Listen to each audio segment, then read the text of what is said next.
Assalamualaikum warahmatullahi wabarakatuh. Halo semuanya, saya Laura Atalia dengan NIM 21612022 dari kelas manajemen pagi 1.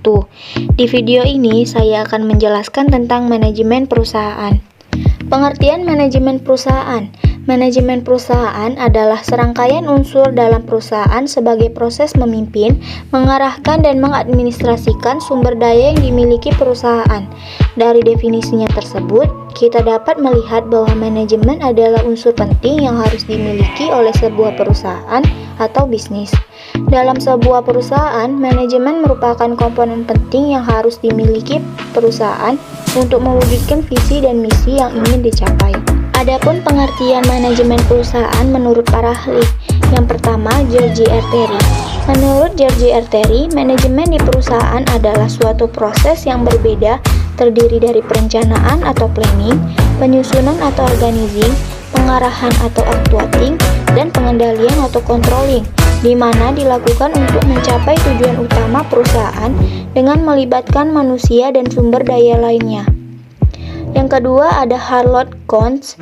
Menurutnya, company management adalah suatu seni yang produktif yang didasarkan pada sebuah pemahaman ilmu di mana ilmu dan seni tersebut tidak bertentangan, namun keduanya saling melengkapi.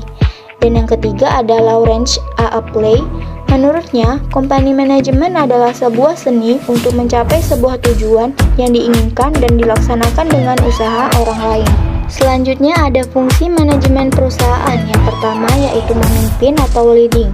Seorang manajer perusahaan bertindak sebagai pemimpin agar tujuan perusahaan dapat tercapai. Adapun beberapa tugas seorang manajer dalam perusahaan yaitu mengambil keputusan, melakukan komunikasi, memberikan motivasi, menentukan sumber daya manusia untuk masuk divisi tertentu, dan pengembangan sumber daya manusia melalui penilaian terhadap hasil kinerja dan memberikan saran maupun promosi. 2. Merencanakan atau planning. Manajemen di dalam perusahaan berfungsi sebagai perencana kegiatan dan aktivitas seperti apa yang akan dilakukan anggota perusahaan.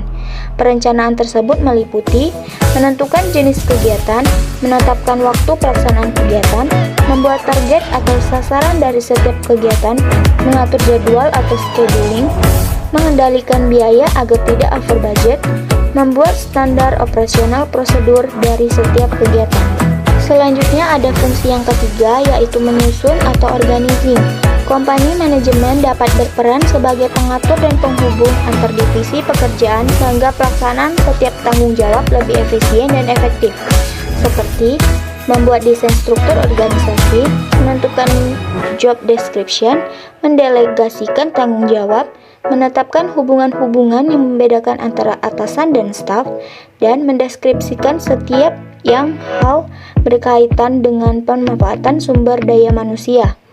Yang keempat ada pengawasan atau controlling. Setiap kegiatan dan tanggung jawab masing-masing divisi di dalam perusahaan perlu dilakukan pengawasan guna pengendalian jika sewaktu-waktu terjadi penyimpangan dari suatu divisi. Manajer perusahaan berkewajiban untuk mengarahkan, memberikan saran, dan menentukan keputusan seperti apa yang harus diambil jika terjadi penyimpangan. Kegiatan pengawasan, pengendalian, dan pengamatan meliputi pengembangan pekerjaan, pengukuran hasil pekerjaan, dan melakukan tindakan koreksi dan perbaikan terhadap kesalahan. Selanjutnya ada tingkatan manajemen perusahaan.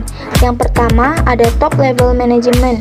Top level management adalah tingkatan manajemen yang paling atas dengan memiliki otoritas tertinggi dalam suatu perusahaan dan memiliki tanggung jawab langsung kepada pemilik perusahaan. Contohnya CEO, General Manager, dan Presiden Direksi. Yang kedua ada middle level management. Middle management berada pada posisi tengah dari manajemen dalam suatu perusahaan. Contohnya manajer keuangan, manajer produksi, manajer marketing, dan lainnya. Yang ketiga ada lower level management. Lower level management atau manajemen level pertama, jabatan ini paling rendah di antara level manajemen lainnya. Tugas utamanya memimpin dan mengawasi semua pekerjaan yang dilakukan oleh karyawan. Contohnya leader, mandor, pengawas, atau supervisor. Selanjutnya ada tugas manajemen perusahaan. Yang pertama, human research, bertugas sebagai penilai yang memberikan saran dan wawasan, dipimpin oleh seorang HRD. Yang kedua ada credit risk, bertanggung jawab untuk melindungi dan memberi pengawasan. Yang ketiga ada corporate treasury, yaitu bertanggung jawab untuk mengelola keuangan perusahaan. Yang keempat ada compliance, yang mengidentifikasi dan memberi bimbingan terhadap pelanggaran.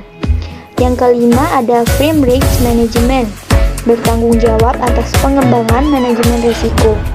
Yang keenam ada firm strategy and execution, yang bertanggung jawab untuk membantu dalam pengambilan keputusan. Yang ketujuh ada finance division. Bagian ini membuat dan melaporkan catatan keuangan perusahaan kepada pemimpin. Yang kedelapan ada internal audit, bertugas memberi tinjauan independen dari kualitas pengendalian internal, manajemen risiko, dan sistem tata kelolaan proses perusahaan. Yang kesembilan ada market risk, bertugas mengelola semua exposure risiko pasar dalam kegiatan bisnis perusahaan. Dan 10, operational risk, bagian dari perusahaan yang bekerja sama dengan unit bisnis dan kelompok kontrol untuk membantu memastikan perusahaan memiliki program yang transparan. Itu saja yang bisa saya sampaikan. Jika ada kesalahan kata dan kekurangan, saya mohon maaf. Terima kasih.